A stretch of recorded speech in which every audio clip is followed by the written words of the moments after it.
Hello friends, जय जगन्नाथ। पिता गम बरा आपण जानते कि कौन पिता गम गोटे शाग अच्छी से मुझे कौन पकईली गोटे कंचा लंका पकईली आउ पकईली कौन लुण आए बड़ी पकईली पिता गम शाग को आम रेडी कर सारे आम बरा करवा केमती चलतु देखिए फुल भिडियो देखा भूलें। अलरेडी ग्राइंडिंग करदे देखे पारे वीडियो तो मो बाउल को काढ़ी सारापर केमती बरा करवा कौन करवा तो निहाती देखिए।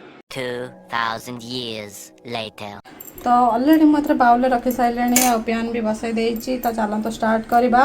गैसटा लगेबा गैसटा लगेली गोटे पैन बसईदेली हूँ या रेडी कर सारे। जदि मो वीडियो देखुं प्लीज लाइक शेयर सब्सक्राइब कर बेल आइकन को प्रेस करने भूलें। मो चैनल बिट्टू अनु चैनल को आपण मैंने निहाती भल पाइबा देवे स्नेह श्रद्धा करेंगे आ बहुत आग को ने। तो चलतु एबे आम स्टार्ट करवा वीडियो।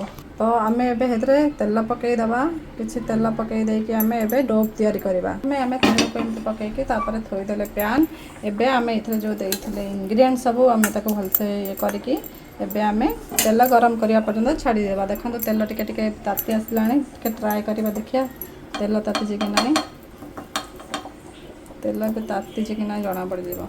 तेल ताती आसला तो एबे आम देखो बरा करवा पितागम बरा आपण आड़े कौन कहती पितागम को निहाती आपण मैंने कहे आ बरा आपण मैंने करके खाई ना ना घरे।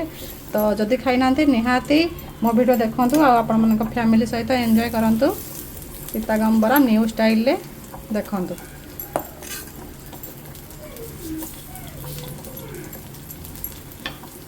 एक्चुअली देहपाई डायबिटीज लोकों बहुत भल ए बरा खाइबा द्वारा डायबिटीज लोकंकर देखो बहुत उपकारी करथाए।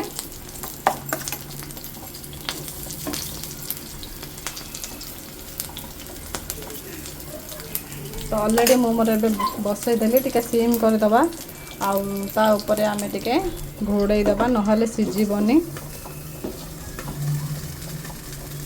तो टिके सिम करदबा। देखो गोटे साइड हो गला एबे आम उल्टेबा।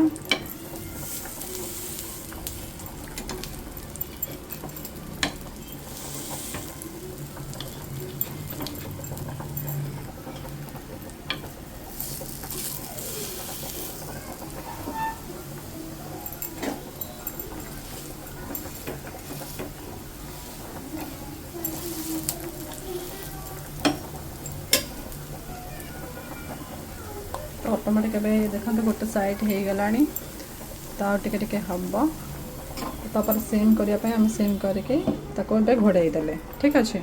देखो ऑलरेडी मोर रेडी हो गला पितागम बरा केमती कौन होमती कहे आको बाहर करवा। तो चलतु देखो केते क्रिस्पी टाइप रही सुंदर। तो आपण मैंने निहाती घरे बन खातु आ समस्त खुआतु। जदि वीडियो मोर भल लगे तो लाइक शेयर सब्सक्राइब कर बेल आइकन प्रेस करने भूलें। मो चैनल को आहरी सपोर्ट करूँ आ मो रेसिपी केमती लगुच आपण मैंने निहाती कमेंट बॉक्स में कहे आउ को रेसिपी आने निहाती कमेंट कर। जय जगन्नाथ रही पुणी देखा आउ एक नुआ रेसिपी सहित कमेंट कर कौ टाइप वीडियो आनी रही। आज वीडियो मैं रखुची। Thank you for watching more video. Don't forget to subscribe. Thank you समस्त को एमती सपोर्ट करूँ।